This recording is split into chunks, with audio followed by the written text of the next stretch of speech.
Hey guys, this is OddOneGaming. This is going to be another Raid Shadow Legends video.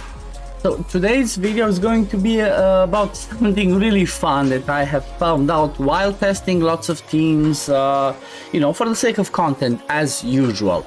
So we have the 2 times chance for speed to drop from the Dragon's Lair, is it? Yeah, Dragon's Lair.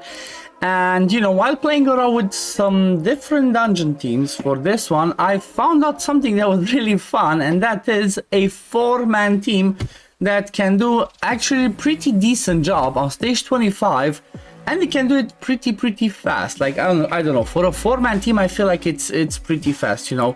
I kept playing around with the idea of no seer, you know, no AoE poison explosion, which is all the bandits that, you know, if you have them you're obviously gonna do that. Like for example, you see myself, my best time on 25 is 40 seconds if I would show it. My best time on 25 is 40 seconds, you know, using a speed team with seer and all that. But I've dealt and I've seen many people that actually do not have the seers, do not have the AoE poison explosion team. So that's the reason, and that's how this type of team came to life. And honestly, for another reason that I keep doing this is because I feel like not so many people can actually see how hard Ruel can smack. So I guess this is kind of like another Ruel showcase maybe at the same time, but it's more of a, I guess it's more of a fun showcase of 4 manning the dragon on 25. So obviously I've tried some of other different stuff. I tried to bring another cold heart, I tried some other things, but honestly from all of the testing that I have done, the fastest that I could get this one to go was with only 1 cold heart, and it seemed pretty reliable. Like, you know, there's always that 3% chance. Honestly, on this one I don't think that there is a 3% chance of failure, because we have the damage in there for the waves from these 2, and at the same time we have the survivability that Mithrala brings from her strengthen, from her shields, from her increased defense. We also have Lydia that brings, you know, a backup strengthen for ourselves, and honestly this is pretty awesome. The good thing and amazing thing about, for example, Mithrala as well, she also brings the poisons on her A1. So I haven't tried to tweak too much with the other skills, you know, to lock them out and have only the poisons on the boss part, because if I would disable, I don't know, maybe the A3, let's say the shield, it might not be as reliable, because we might get hit too hard by the dragon and it might fail, you know. We need to have a little bit, since there's no reviver, I like to show teams that are kind of, you know, consistent. Like look at this, 1 minute 35, a 4-man team, Ruel, Mithrala, Lydia and Coldheart. And you know, let's say, okay, maybe Ruel, if you weren't playing last year and didn't get him, Ruel is the only one that I guess it would be a little bit more complicated to get. I mean, a cold heart, there was an event that, you know, like back a few months, that asked for 7 shots to pull her. Then the other ones, yes, they're like, you know, you need to finish faction wars to get Lydia, you need to do quite a little bit of Hydra to get Mithrala. However, I can call them free-to-play. Let's call them free-to-play. But even if we're not talking about the free-to-play side of things, I still believe that this looks pretty awesome. You know, it's like champions that you would build for any other purpose in the game, that you can bring in the same team if you don't have your Seers or AoE Poison Explosions or Theodore that we have nowadays. Or maybe you don't have the champions that you want to do solo strat, you know, solo 25 with some food. Then this is, I guess, one of your closest best shots. For example, yeah, if you had a Battle Khazar, they can solo 25 and he does it in 2 minutes or 2 minutes and a half with food, yeah, you're gonna do that. But if not, and you wanna have some fun, try this team out. Look at this. Like, obviously Coldheart you could replace with somebody else. Maybe you could bring a Husk. I'm not saying Royal Guard, because Royal Guard over here is wrong affinity, so he might not do the right hits.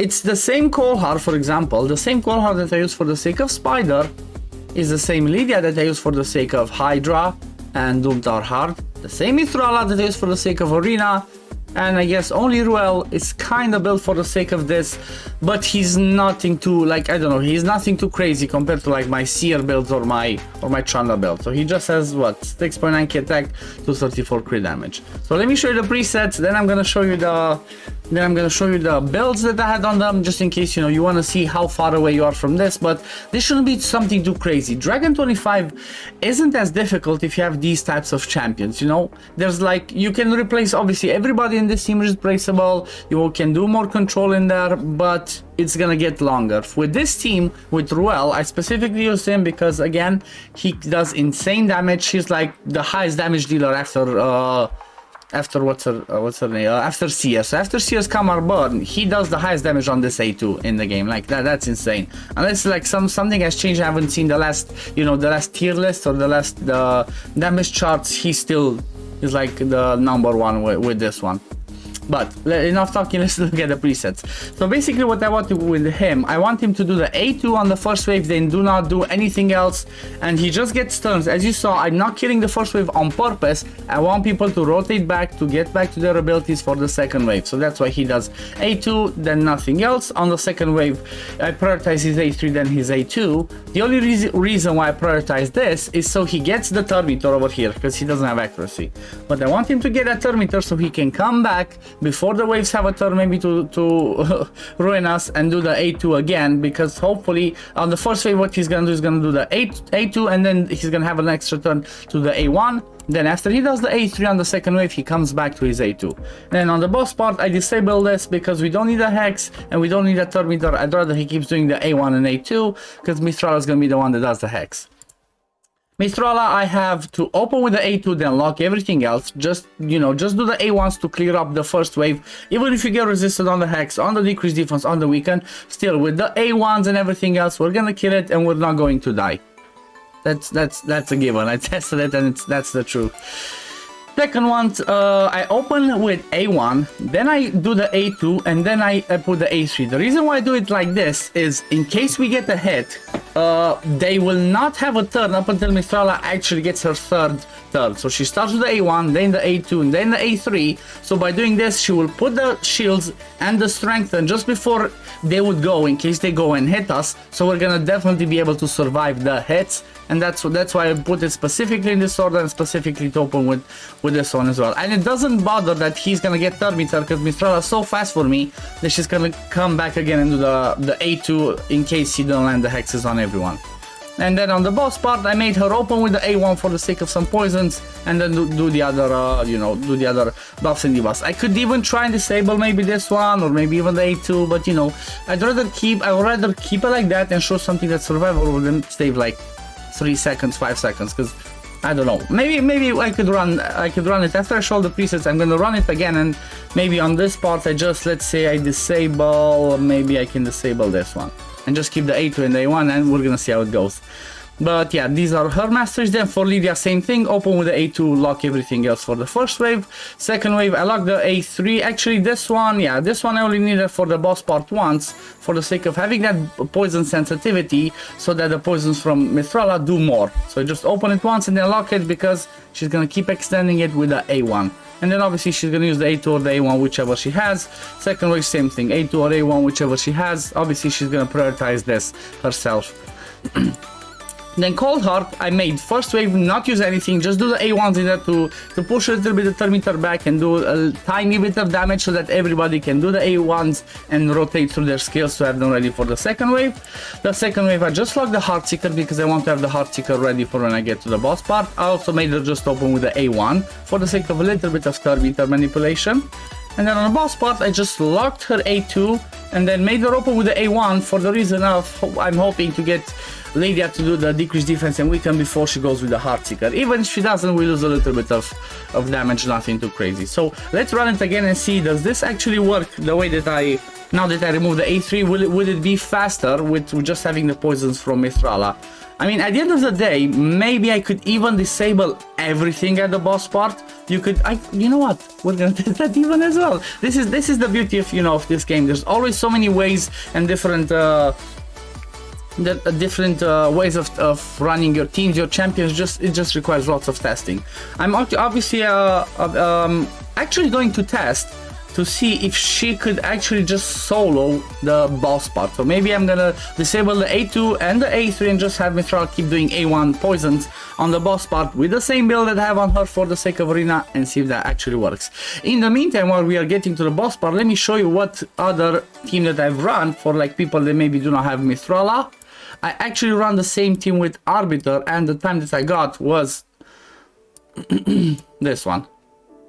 So with Arbiter I got 1 minute 51, so you know, it's still decent. Arbiter is still Mithrala, still 4-man team, it still works wonders, and roughly the same presets. I'm gonna show you after this one those presets, so you know, in case you want to try and do that yourself, you can see those presets. I'm not gonna go and explain every single one for that one. I'm just gonna show it to you because this video is getting to be pretty long, it seems. But yeah, I'm gonna show you that, and then after I show you those presets, I'm gonna just run off screen this without with Mithrala locking her A2 and A3 and see if it still works or not, because you know, I might get a personal record with this team. But yeah, I guess let's see. So this one's, yeah, kind of the same. It went a little bit over because we got some resist on the previous waves, but still under 2 minutes I feel like it's pretty amazing. So let's have a look at the presets from the previous team that I was saying with Arbiter. So here it's like, this is Ruel. I'm just gonna show you, not gonna explain, just show you. So if you want to copy them, just pause the video for a few seconds, copy them, and then, you know, move on. So Ruel.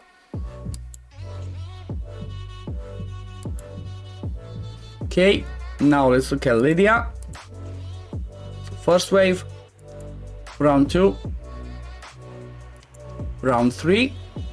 Then we have a look at Cold Heart. First wave, let her do whatever. Second round, and then boss part, same thing. Keep only the Heart Seeker. This is what you care. Then Arbiter. I did this for the sake of third meter, so we have it on the second wave, so we move faster. And the second wave, and the third wave I prioritize this in case we die so she can revive, you know. But like I said, let me run this once with everything locked, and then I'm gonna come back at the end and I'm gonna show you how it went. So see you in a sec. Okay, and we're back. So it seems that with locking Mithral's A2 and A3, this is actually even faster. Look at this, 1 minute and 23. This is insane. This is just insane. Now let's have a look at the builds that we have over here. So my Mithrala is in immunity and pretty fast. I use her as my anti-hedgy person basically, so that's why she's so fast, with some accuracy and resist for the sake of, you know, her passive, all her crazy kit.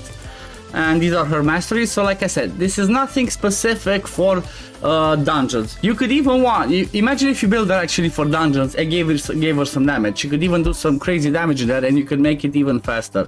Maybe one day I'm actually gonna do that. I'm gonna try her out with some damage build with War Master on the offense side, and see what she can actually do alongside Ruel, and then even on her own. And then I have my Lydia. My Lydia's in Reflex plus Perception, like I said, for the sake of Hydra and Doom Tower. She's pretty fast. Then with some accuracy, some resist, and tanky. Didn't really care about her damage. And then I just have War Master on her, and Lasting Gifts and Master Hexer, because I like to use these two on her, because she has lots of buffs and lots of debuffs.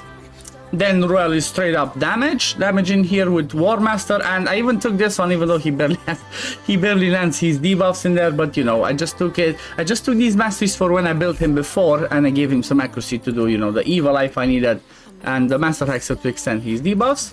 And I have him in a Savage set, and then some random sets. I don't have 100% crit rate on him because I'm using his lead. That gives me an extra 30% crit rate. I could drop his lead and bring, I don't know, somebody else in the lead, like for example Mithrala, that gives an extra 80 accuracy for everybody.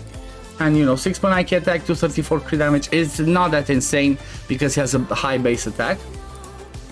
And then Cold Heart, she's a Reflex Cold Heart that I use for the sake of Spider, like I mentioned, and these are her stats. You know, 70% crit rate, that's all that you need for the Heart Seeker, 252 crit damage, decent accuracy, and decent speed.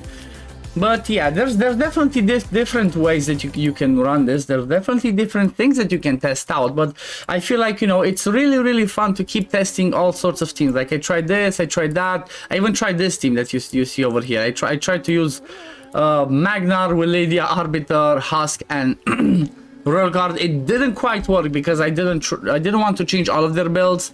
They were in Reflex. Magnus the only one that was in the New King build. But still, I feel like this 4-man team is pretty awesome, pretty fun to test out. So if you have a Ruel yourself, just build him out, test him, and trust me, you're not gonna regret it. Because honestly, in the same build, alongside Mithrala, you could even use Ruel as a decent damage dealer for the sake of Hydra. I even had a video showing that. I'm actually gonna pin that video over there so you guys can see how much damage he can actually do. So, you know, do not sleep on Ruel. He's actually a good champion. If you have him and, you know, you're struggling with some of these areas that I've showed or explained, trust me, do it. I even showed him used as a nuker for Fireball for different other things. But yeah, this is gonna be it for the video today, guys. Thank you for watching, and I'll see you in the next one. Peace, love, take care, everyone.